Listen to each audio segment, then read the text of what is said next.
Hello po mga kabayan, mga kalingap, Analisa Reality Vlog muli, nagbabalik while uploading ho yung aking isang ginawang recording o reaction patungkol po doon sa sponsor ni Bridget, no, para sa passport niya. So ito naman, may napanood po kasi akong isang reaction video po ni Ma'am Bupil. Shoutout po. Isa rin po sa mga defender, reactress ng Kalingap, no. Patungkol po to doon sa mga hindi nakamove on daw. At saka may mga taong kawalan sa Kalingap na kumuha po tayo ng short clip para doon. Pero syempre, ayan, remind ko lang po, sila Kuya Bal Santos Matubang, tutuloy-tuloy po natin suportahan Kalingap Rab at Edna Vlogs, Jack PM Matubang at lahat po ng mga reactionist dito po sa Kalingap, buong Kalingap tahanan, mga Kalingap partners, Kalingap vloggers, suportahan ho natin. Ang shoutout po, ayan, mga silent viewers, thank you so much. Sa hindi ninyo pag-skip ng ads, maraming salamat. Yung subscribers, welcome. Yung mga dating nagsusubscribe sa akin na bumibisita, maraming salamat po sa inyo. So ito po, panoorin muna natin yung short clip na to. Ma'am Bupil, maraming salamat po ha. Pasensya na, kailangan ko ng resibo kasi ito po yung aking bibigyan ng reaction or opinion. So ito ho yun. Mo, wag mo sasabihin hindi nakakamove on, ha? Ilang buwan na hindi sila makamove on. Ay, no. Sis, hindi, wag ganyan, ha? Kulang pa nga eh. Para ba ipa-iig sa kanila? Kung ano ba? Kung karapat dapat ba? Kung sino ba? Yung ipinatulpo nila. Diba? O tuloy. Bakit? Kasi mawala malaking kawalan si Beyonce sa Kalingap. Diyan ka nagkakamali. Wag mo sasabihin malaking kawalan si Beyonce. No. Sa nangyari iyan? Hindi, para pang hinayangan. Tama lang, na umalis na. Tama lang, nawala na siya. Pasalamat, sa loob ng 3 years nakilala sila. Na ganun. Sige po, sis, wag mo sasabihin. Ha? Kasi mawala malaking kawalan si Beyonce sa Kalingap. Wag mo. So yan mga kabayan, mga Kalingap, ayan po si Ma'am Bupil, shoutout po, suportahan natin siya. At andyan din po ang kanyang YouTube channel. So nakikita nyo naman po sa screen kung saan nanggaling yung kanyang ipinarinig, no? Pinarinig. At ito naman ay ginamit ko rin as resibo. So anong sinabi doon? Una, hindi raw maka-move on, no?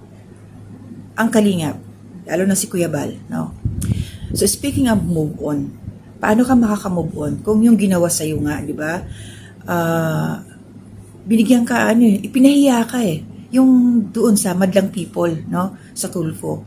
Pero hindi rin naman sila nagtagumpay kasi yung simpatsya ng tao napunta kay Kuya Bal. Napunta sa Kalingap, no? Kasi alam nila na natulungan yung nagtulpo na yun eh. So kaya nga naging ungrateful siya. At ang masaklap doon, kaya hindi makapag-move on talaga si Kuya Bal kasi nga, nung nasa tulpuhan na sila, ang doon yung reklamo ng batang yon, bata o dalagita naman tawag sa kanya, kung tutumbukin, kung i-analyze natin, hindi totally si Kuya Bal, no?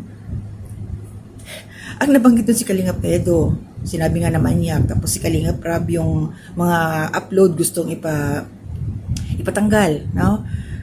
Tapos ang reklamo lang niya, isa lang ang naintindihan ko doon, yung ginawa siyang marimar para magkaroon ng motor. Pero meron naman motor eh, binigay naman eh. Hindi naman siya in-scam ni Kuya Bal, no? Binigay naman yung motor na kung titinan yung views niya, hindi makakabili ng motor. Diba? Kita niyo yung kawalang tawag dito. Yun nga, napaka-ungrateful siya. Na bata. Hindi marunong magpasalamat, hindi marunong mag-appreciate. Ano yun ang gusto niya?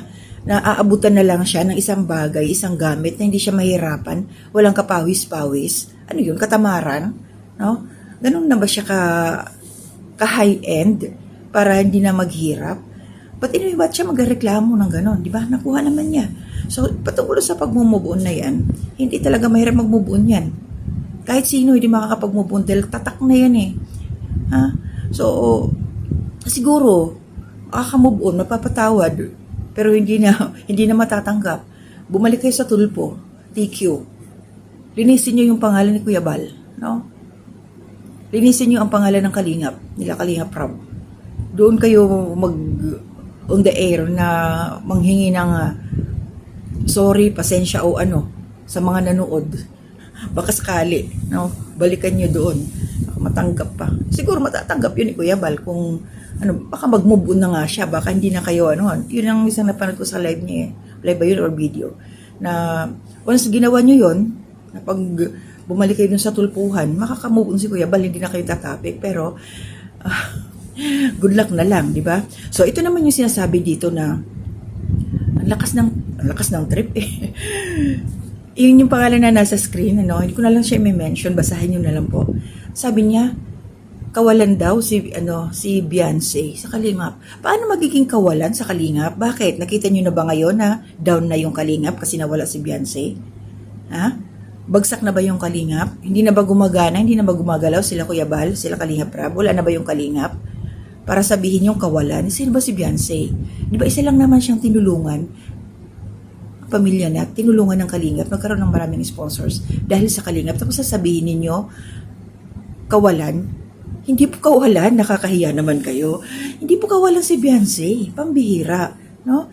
As, baka ibig nyo sabihin, ang Kalingap, kawalan kay Beyonce. Nasaan siya ngayon? Nakikita nyo pa ba? Ilang ano na ba? Ilang araw na siyang walang upload, no? Sa kanyang, hindi na siya nagla-live eh. Di ba dati, puro live yun eh. Tapos may mga upload pa siya. So, wag niyo sabihin na kawalan yung Beyonce na yun at ang pamilya. Kasi hindi ho magiging kawalan yan. Dahil hanggang ngayon, standing po ang Kalingap, no? Marami pa nga silang mga ginagawa. So, ilan to? Kailan yung huling live niya? O ayan, kawalan ba yan? 2 weeks na wala siyang upload. Walang live. Kahit upload video, sa kanyang uploaded na video, 3 weeks. So, paano magiging kawalan yan? Sila Kuya Bal, andyan.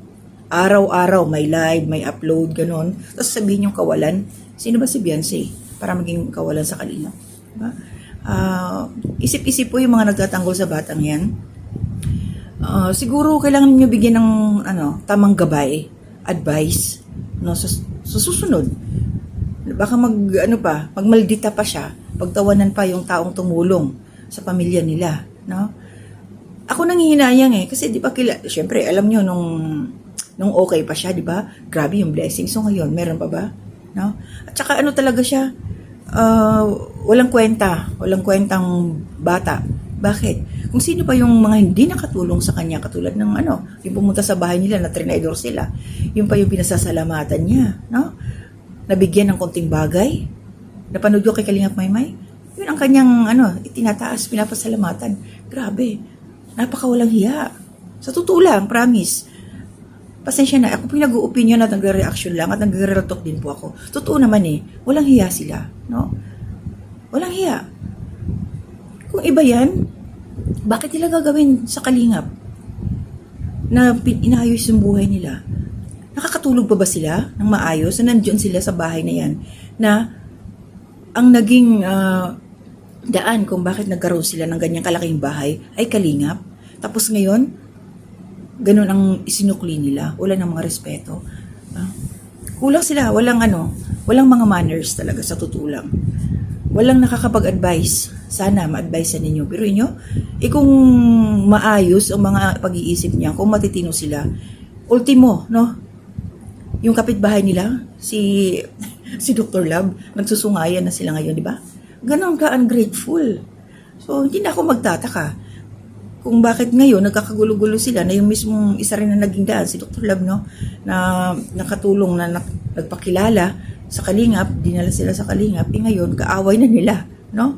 Ganon sila kawalang hiya ang pamilyang ito. Real talk lang po tayo, opinion lang po, reaction lang to. Pasensya na kayo sa aking word na walang hiya kasi yun po para sa akin ang makakapag-describe sa pamilyang to. No? Kasi kung mayroon silang kahihiyan, hindi nila gagawin. Mag-iisip sila ng 100 beses bago nila ginawa yung pagpapatulpo kay Kuya Bal. No?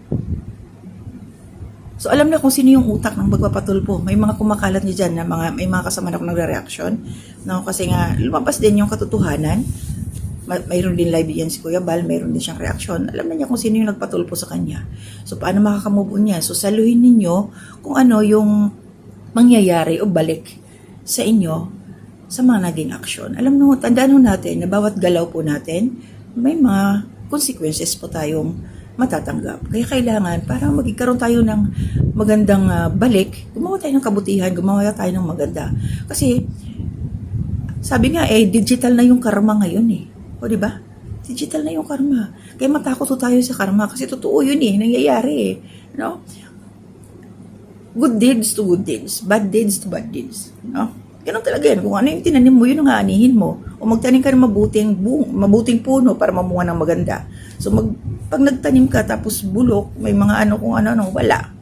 So, ano nga asahan natin? So, yun lang yung sa akin mga babae, mga kalingap. Maraming salamat po sa inyo. Hindi po muna ako mag-iisa-isa. Ako po yung inaantok na. Itutulog po muna ito. Siguro bukas ko na ito tatapusin sa pag-edit, no? Para may upload ko anytime po, no? So, ayan.